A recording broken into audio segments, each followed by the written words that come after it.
Welcome back into the GSMC Sports Podcast as we are shifting gears now to some basketball talk.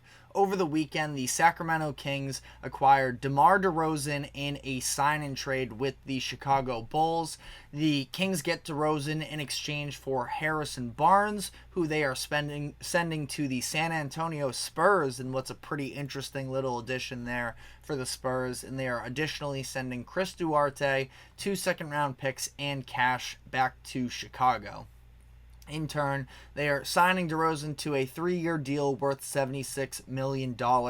Feel like, obviously this is a sign and trade situation. There's very little leverage for a team like Chicago to sort of, plant their flag in terms of, what they get back in return. But ultimately, this is pretty good value for DeRozan. I don't think it really takes away from what your expectations of them are. Now, Harrison Barnes is still a solid player in my eyes, and he had his moments absolutely this past year, actually. But, it does worry me a little bit in terms of the wing depth, but DeMar at this point is a better player than Harrison Barnes, and I was surprised to see his name attached to this, now on a little bit of a decent number, at least for this upcoming season contract wise, that they had to get rid of in order to make room for DeRozan. But again, was surprised to see him get thrown into this deal as well, and to no less end up on the Spurs, who we'll dive into them shortly here, but maybe they're up to something right now. But DeRozan admittedly is not the perfect fit with the Kings necessarily, in terms of, he's not somebody who spaces the floor extremely well or plays elite defense, but he was the best possible option for them, at least in terms of not having to give up anything super significant. Again, I like Barnes, Chris Duarte, I really liked him when he was coming into the draft a few years ago, but hasn't necessarily panned out in his first couple destinations here. And, for the Kings, they just needed another guy in the starting lineup who can go out and get you a bucket and can be, DeRozan's had to be the guy in Chicago the past couple of years, especially with all of his co-stars going down and Zach LaVine and Lonzo Ball. But I do think can play into a team system.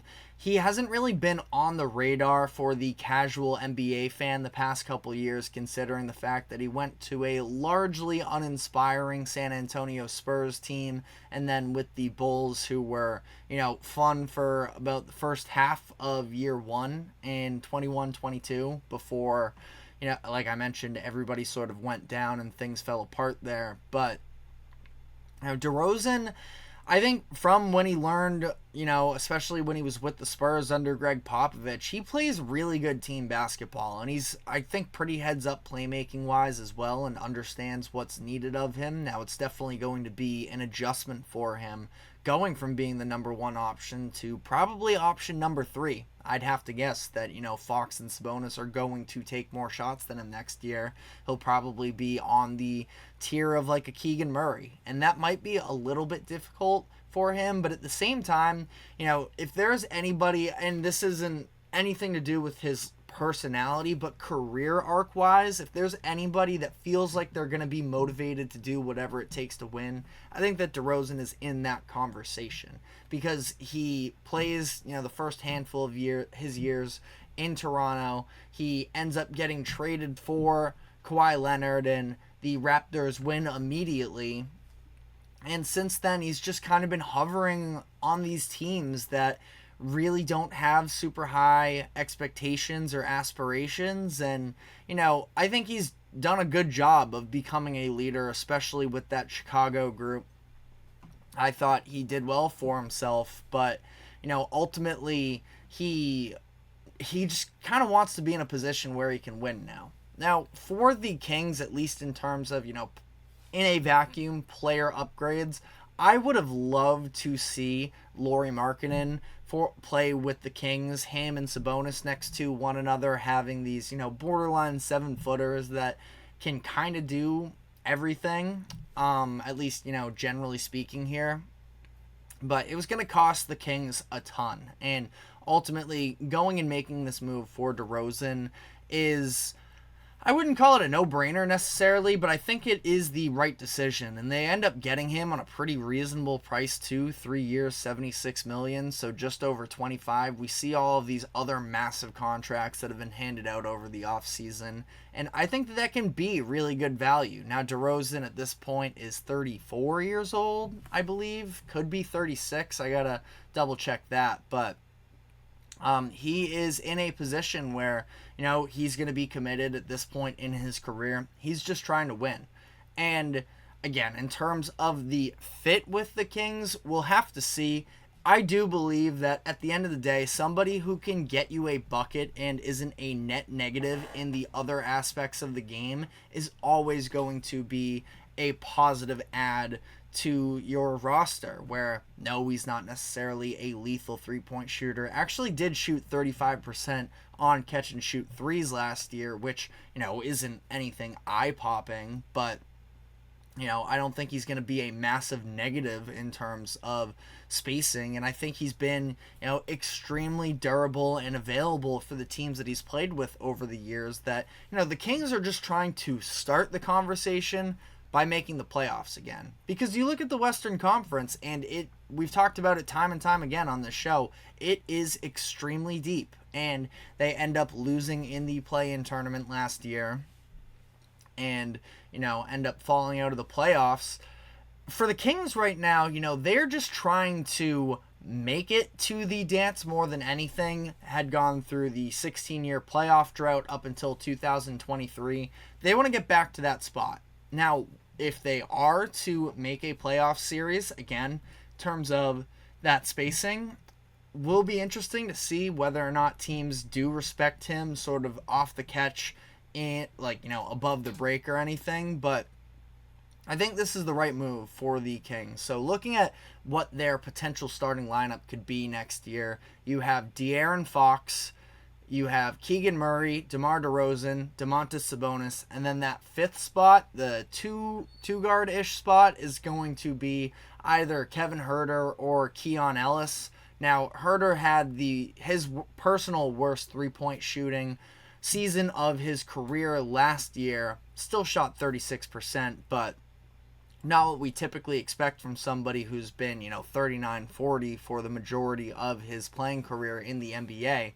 And, if he bounces back, I think that that's the perfect, spacing addition to that crew that can, win a lot of games during the regular season. And then you have, Malik Monk / whoever this other running mate of either Keon or Huerter, whoever doesn't make the starting lineup, along with Malik Monk, who I think was the sixth man of the year last year. I mean, obviously he didn't win it, but he would have been my vote. And, ultimately, are the Kings championship contenders? No, probably not. But I don't think it has to be championship or bust, like I mentioned, with an organization like the Kings, who are recently coming off of this massive playoff drought. They're just trying to be fun and relevant once again. And, I do think this is a pretty talented roster. Now, the bench is where my concerns are. Monk, my sixth man of the year last year. I think he would have won it if he didn't get hurt at the end of the year. Whoever that other player is between Ellis or Huerter to come off the bench with him.